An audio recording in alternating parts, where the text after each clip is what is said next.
You guys remember Liver King? Whatever happened to him? Well, that's right. He was lying about steroids, and no one gives a shit about him. Hey, Liver King, if you hear this, f*** you. I'm kidding. No, I'm not kidding. Hey folks, Dr. Mike here for Renaissance Periodization, and today we're going to talk about what supplements are worth it, especially for beginners and intermediates in hypertrophy and strength training. For folks new to the channel, I'm Dr. Mike Isertel. As I just said earlier, I guess, I'm really bad at this. I am a competitive bodybuilder. I am a Brazilian Jiu-Jitsu grappler. I'm a professor of sports science, and I help make all the wonderful things that we have here at RP.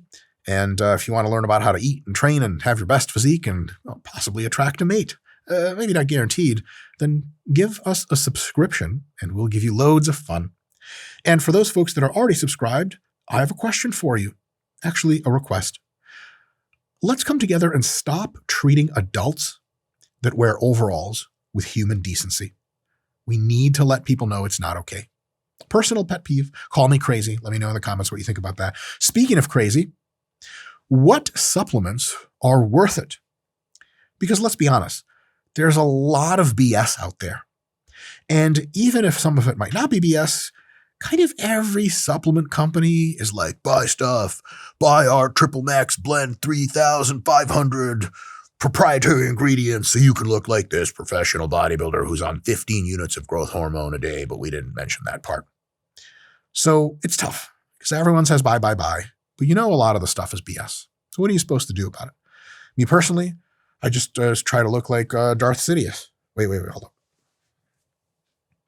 Dark side. To be honest, our heater just kicked on and I'm cold.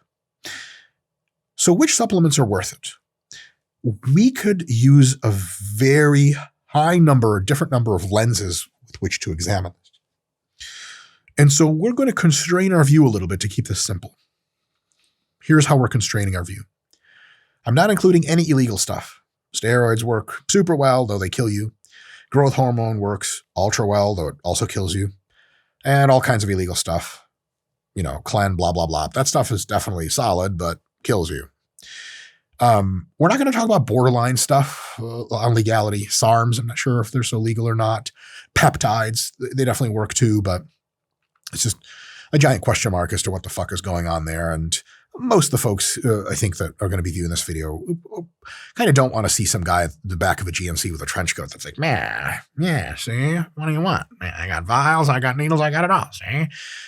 They want to kind of go to the actual GNC and maybe buy something that's effective. And so the target demographic for this video, for folks that I want to get the most benefit out of this, is people that lift, that eat pretty well, and just want to pay for kind of sure thing supplements. You may or may not want to buy the supplements that I'm going to list for you in just a few minutes, or right now, but rest assured that if you do spend your money on them, they're going to be a good use of your money, and they're going to be safe, and they're going to be effective.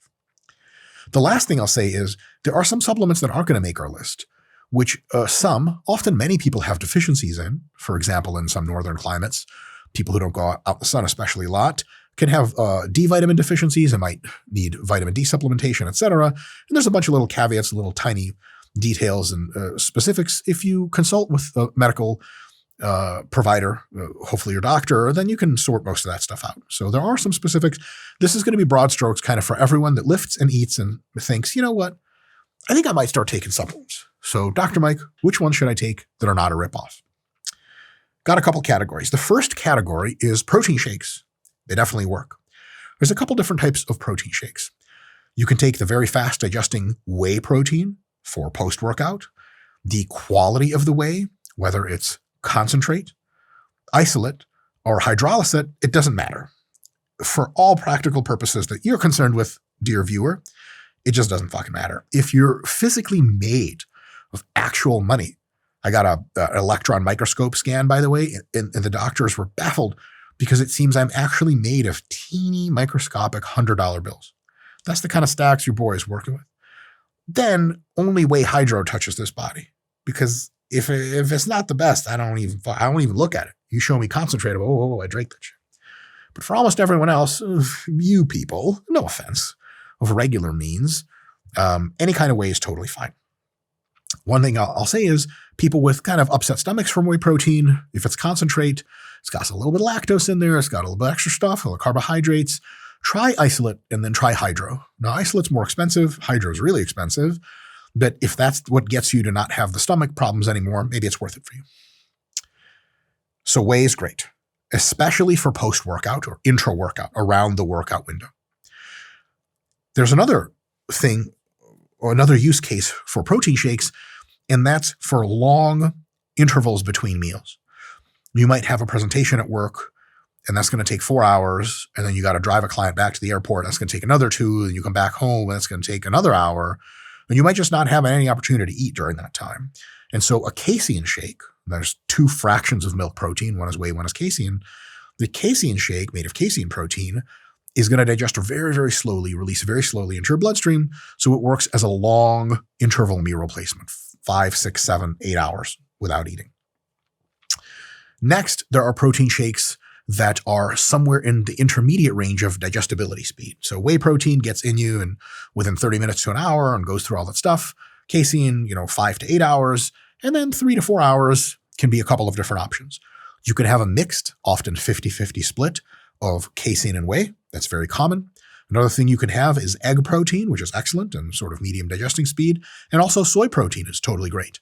No, soy protein will not make you a biological female if you eat a lot of it. It's just not a thing that happens, but everyone's afraid of that happening because there are compounds in soy that act like estrogens in your body. Also, fun fact, if you're really curious about this, estrogen is very anabolic to muscle tissue, especially when there's testosterone also present. And it's really awesome for your health and excellent for strength gains. So if you're a dude, just a fucking guy, man, just an XY chromosome in every fucking cell of my body, bro, except for my germline, it's one or the other. Anyway, I never fucking touch soy, bro, because estrogen's bad. Bullshit. Estrogen is what makes men manlier if testosterone is present. So unless your testicles fall off, soy is fucking dope. I sound like a soy boy saying it, but they rarely say it like that. All right, so we got whey for post-workout, intra-workout, casein for long meal intervals, and some kind of mixed protein or egg or soy for just a meal replacement. What about the serving size? How much should you be taking? As much as possible. As a matter of fact, use code Dr. Mike Dildo to save on. Scott, let's quickly make up a protein supplement company we can start before we release this video so we can monetize. What do we got? Oh, so we're going to include the links here. Yeah. What's a good name? Mike's Magic Milk. Oh my. How much work do I have to do? Do I have to secrete something? And they're like, well, we got 800 vials in 5 minutes. And hit it. As a matter of fact, I'm overqualified. So in any case, don't just eat all the protein you can. Whatever meal you're replacing, or if you want to add some protein to your diet and your workout, generally speaking, you do a little math.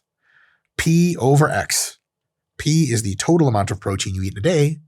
X is the number of meals you eat per day. So if you eat a total of 200 grams of protein, roughly you should eat about as much protein as your pounds in body weight. So if you weigh 200 pounds, you eat 200 grams of protein a day. And if you split that over the course of 5 meals, then P over X equals 40 grams. And so basically it's the same amount of protein you eat in the other meals. Super simple math. Next, category of supplements that are effective. Optional. All these are optional, but if you use them, they'll work. Workout carbs, workout window carbs. These are carbs you take during and finish right after your workout that to some small extent prevent muscle breakdown, to a pretty meaningful extent make 45-minute, hour and 15 and longer workouts, make the ends of those workouts higher intensity than they would be and then much more productive. And also these supplements can maximize the utilization of the protein you're also consuming around the workout window. So these carbs include things like dextrose powder. If you go on Amazon and buy 15 pounds of that shit for like $1, or you can go and get some Gatorade or Powerade, whether it's a shake or a powder, doesn't matter. And generally you consume these during longer workouts, an hour or more would start to make sense, or after training to help with anabolism and help especially with recovery for future hard training bouts. These carbs are best paired with a protein shake. So if you ever see me out in the world, some 24-hour fitness in California or some shit, you're like, is that Dr. Mike? Yeah, nobody else looks like that. The fuck happened to that guy's head? You're going to notice that very often I have a Powerade or a Gatorade or two. and I have a protein shake with me. And I sip that between sets. That handles me super well. The serving size you're going to use is going to be determined by your workout volume. Like if it's legs, you're going to be consuming more carbs. If it's like just biceps, you probably don't need carbs at all. The intensity of the workout, if it's like peak week, super hard, you might need more carbs. If it's an easy kind of deload workout, maybe not need any, and everything in between. And of course, your overall diet. If you're cutting carbs like crazy and you're starving to death, it's probably a good idea not to have these very rapidly digesting, very not hunger squashing carbohydrates. Remove that and keep the carbs in the rest of your diet. So there's a lot of context here about how much you should be having, but usually for practical recommendation, 1 bottle of Gatorade or Powerade for most people in the workout, along with a protein shake that's roughly some fraction of your daily intake, a typical meal size, and maybe 2 bottles if you're real, training legs or you're quite large, over 200 pounds and muscular, and that should be good for most people. So no real crazy rocket science there. Next up are slow digesting carbohydrate supplements. One of the most popular ones, I don't know if it's popular now, but it exists, is called Waxy Maize. Sounds nice. It's not waxy. It is, I believe, made of corn, so the maize is accurate. And it is a carbohydrate people used to recommend to take in the workout window, and those people were wrong. Why were they wrong? Because waxy maize is insanely slow digesting and digests slower than oatmeal. But it comes in a powder. It doesn't mix so well with water. It's like waxy maize out of the year. But you shake it enough, and after you shake it, before you drink it again, you reshake it, then you're good to go. The really cool thing is that you can store this as a powder. So you can take waxy maize, which is pure white powder, dump it into little baggies, all the same size. You take each baggie and you layer it carefully on top of other baggies in a large metallic suitcase. And it's a good idea to leave an unregistered firearm in there as well. And you just go to the airport and just push it right through the TSA screener. You're going to have an amazing time. Finally, you get all the physical attention that you deserve. Alternatively, you can take a little baggie of it, put whatever carbs you want to replace with the meal, dump some mixture of casein, whey, or soy or egg protein in that baggie, Ziploc that motherfucker, take your shaker cup, take the baggie, dump into shaker, close shaker, throw that into your stuff, and then when you need that meal replacement, unclick the shaker, take out baggie, put in water, dump contents of waxy maize and protein in shaker, fill the rest of the shaker up with water, shake for your life, and after the shit hasn't sedimented yet and is still floating around, gulp, gulp, gulp. If you do that, you can also, I guess, just mix the shake at home, take it to work, and put it in the fridge. No problem. Again, before you start drinking it again, reshake the fuck out of it because it's going to settle down for you. This use of waxy maize or any other slow digesting carbohydrate can provide incredibly easy, exact macros for slow digesting, filling, hunger squashing, on-the-go nutrition. It's an amazing meal replacement. And people talk about meal replacements, they usually talk about protein shakes. But motherfucker, your meals ain't all protein. I mean, unless you're like carnivore or some shit. Do you guys remember Liver King? Whatever happened to him? Well, that's right. He was lying about steroids. I don't know who gives a shit about him. Hey, Liver King, if you hear this, fuck you. I'm kidding. No, I'm not kidding. In any case, you pair that with a protein, and it's an amazing meal replacement. And if you want, I wouldn't throw the nuts in the shaker because that's how you choke to death. But a handful of nuts, super easy with that, and then you got a complete meal. The serving size is, of course, whatever carbs you had planned for that meal. So if you have an 80-gram carb meal with 40 grams of protein, you put 40 protein, let's say like a egg protein, 40 grams of that in a baggie. You put 80 grams of carbs from waxy maize, seal it up, dump in the shaker, close shaker, throw shaker into bag. And then whenever it is you need the meal replacement, you just take the whole baggie out, put the water in, mix. Voila! The quickest, easiest to store meal. Another great thing about this kind of approach is that wherever you have potable water, and honestly, if you really want to go to the next level, just bring 2 bottles of water with you and throw them in the bag too. And now you don't even need potable water anywhere you go because you have the shit with you. The great thing is a lot of times powder that you mix in with a shaker is available to you in any weather condition, day or night, because a lot of times you'll want a meal replacement, but your shit is sitting in your car and it's like Kansas in fucking July and it's like 110 degrees for no goddamn reason. You come back and someone's like, you're going to eat that turkey sandwich? And you're like, I think the turkey sandwich now has a civilization of bacteria growing on it. I'm going to pass on that shit. But if it's just egg protein powder and waxy maize carbs, man, like, I don't think that actually ever goes bad. As long as it's dry, you can eat it. You can discover it years later in your car. Like, what the fuck is this? Is this cocaine?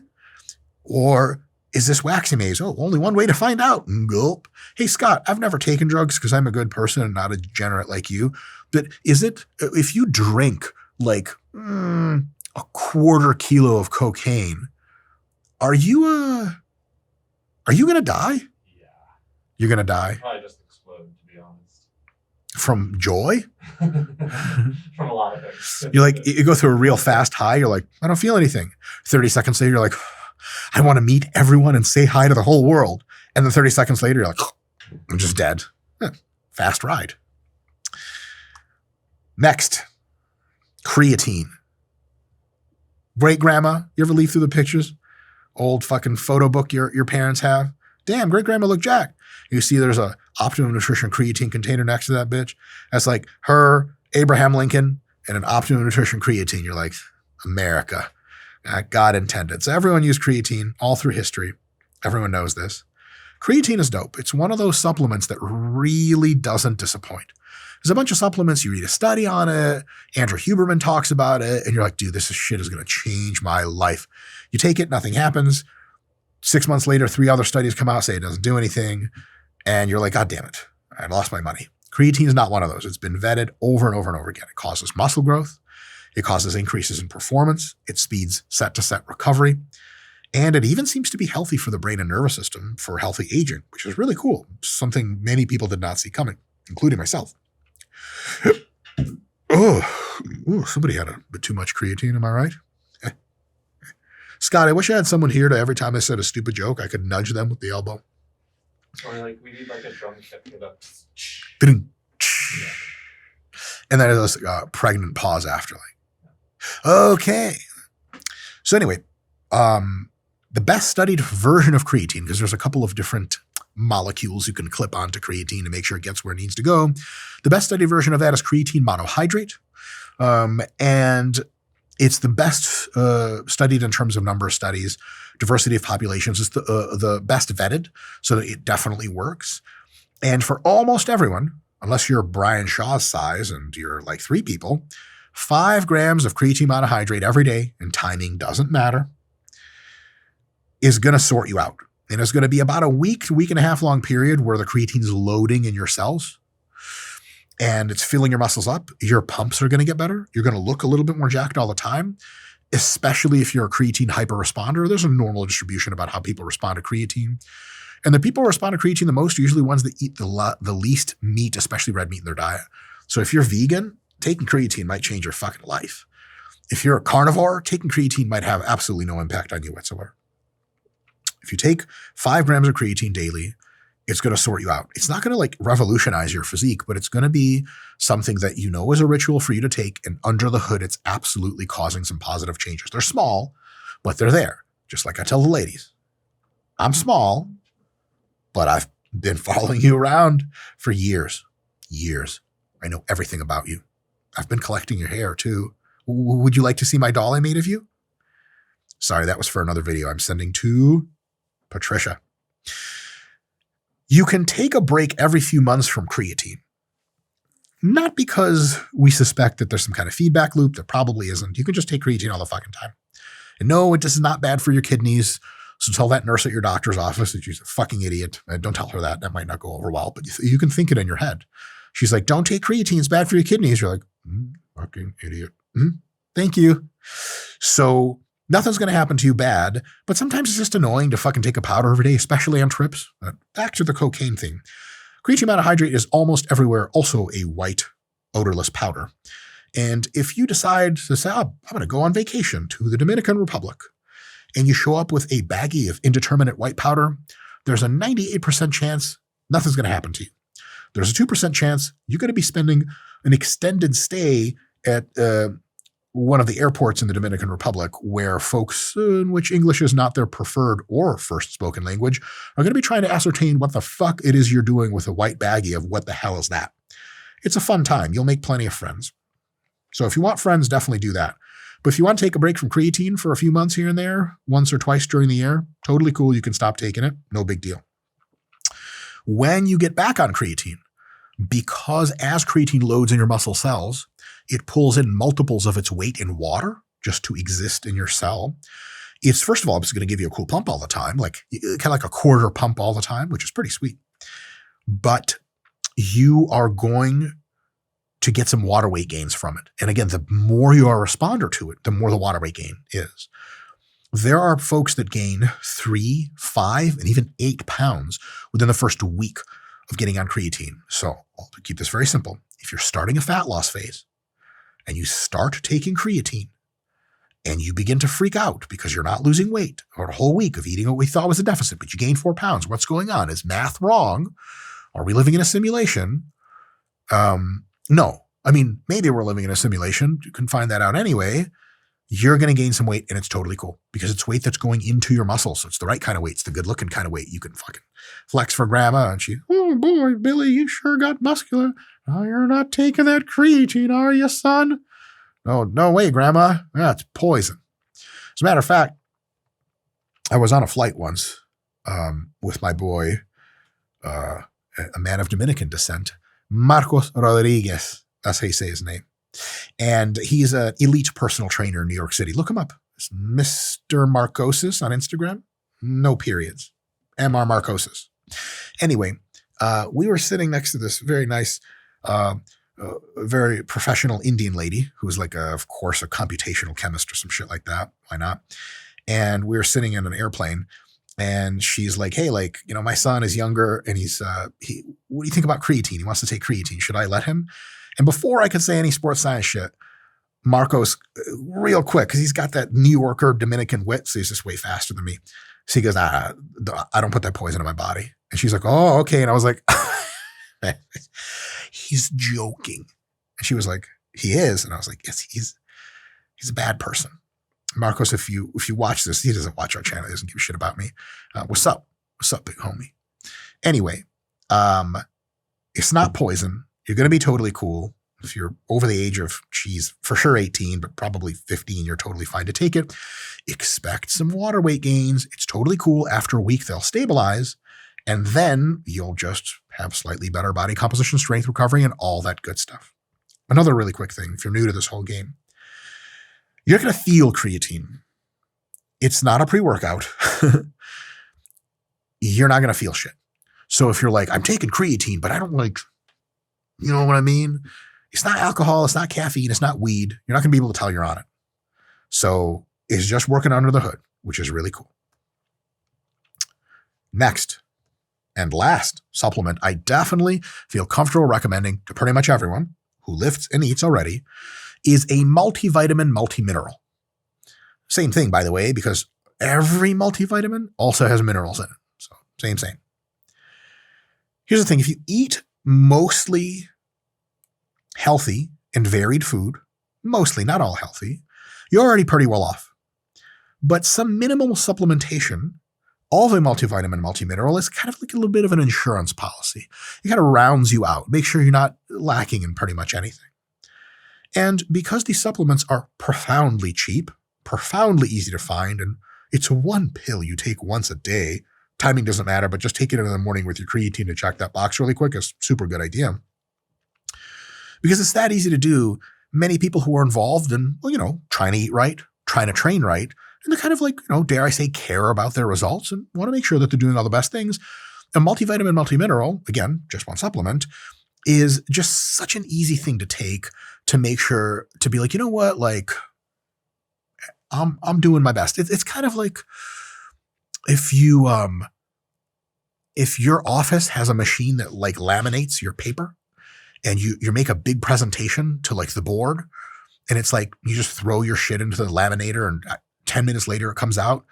And it costs nothing to you, really. It's just 10 minutes of your time, and you want to make an impact. You put so much work into this presentation, you might as well make it look nice. So laminate the fucking thing. It comes out all plasticky, and people are like, man, this is serious stuff. Good job, Johnson. You got the promotions. That's exactly how it's going to happen, to the letter.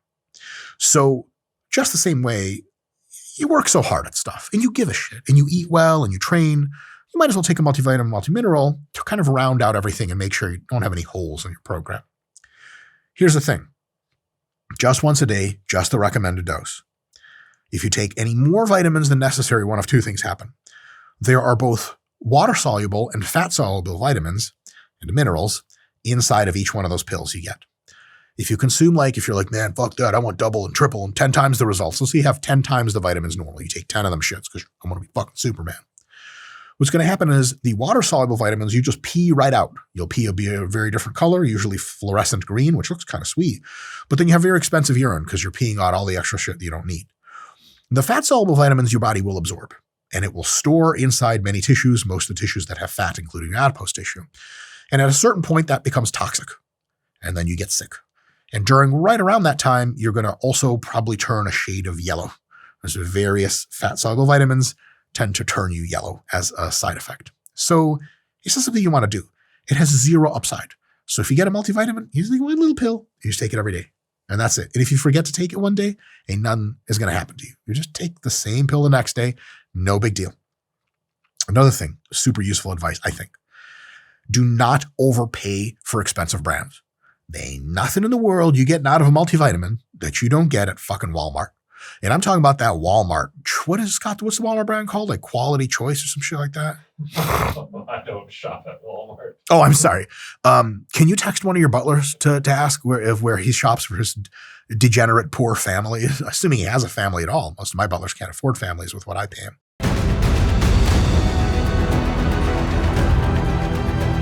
Training for muscle growth is never going to be the same.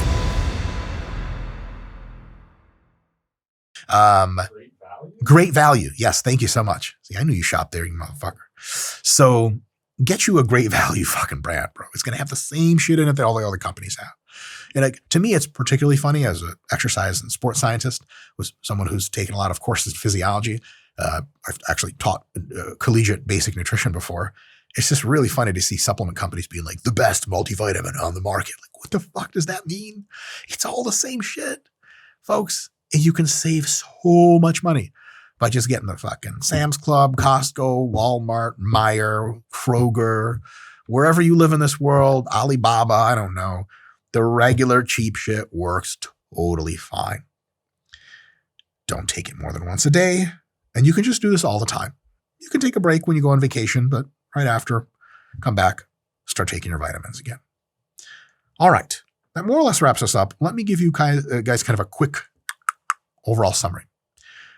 Main point for beginners for this video. If you're a beginner, been training up to about 3 years, trying to get your diet in order, you just straight up don't need supplements. A multivitamin is okay, but all else is at best bonus points, and at worst it's just totally pointless because you'll never see the results.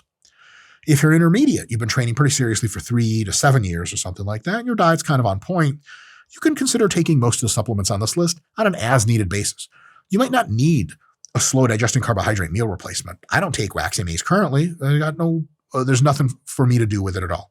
But if you're in a situation where you're like, dude, man, I need a meal at 3 p.m., lunch is at 12, got to be at my desk, I'm on call, I'm not going to be going anywhere and doing some shit. I really do need this. And then dope, it works super great. So you don't have to take any of these supplements, but if you have a use case for them, try them. And they're certain to be very effective. And for the advanced folks, people training very seriously for 7 or more years, very in tune with their diet, you should be considering supplements on a case-by-case basis. There are supplements which yield very good results for people that are using, well, let's say more anabolics than others. And people that train really hard, people that sweat a lot in training, then a sport nutritionist can help you out to see if you need any kind of supplements. Examples are some extra zinc in the evening, some magnesium, some vitamin D3, sometimes omega-3s are in order, and some other supplements here and there can be a good idea. And of course, if you're an intermediate or above, you can always do some pre-workouts or caffeine, coffee. We have a lot of videos on this channel on stimulants and pre-workouts and stuff, so you can check those out. They're not mandatory. They're not necessary. But if you like to use them, stick to the recommended dosages only. Be safe. Take it 30 minutes before your workout. Rock on. Don't take it too late in the day because you won't sleep as well, and then it screws up your results. But pre-workouts and stuff are definitely cool. They don't make our list because for most people, they just don't need them. And for many, it's like a lot of upsides, but a lot of downsides too. So these supplements that are on this list, almost everyone can take, and they're going to have a great time doing it. No disruption to health. As a matter of fact, in most cases, an enhancement. Then if you use some number, anywhere between 0 and all of the supplements I listed, you're going to have just on the margins a little bit better of a time with getting results that you want. And because you work so hard anyway to get the results that you want, you might as well be taking some supplements in some cases to boost those results and make sure your work is going in the direction that you want. All right. That's all I have for today. Folks, if you have any questions, shoot them down below. Maybe we'll get to a couple answers. And otherwise, go out there and, go to Walmart and just open up a container of vitamins and yell at the top of your lungs, "Nobody can stop me," and just start chewing them and see how long it takes the police to show up and shoot you dead. Have fun. I'll see you on the news.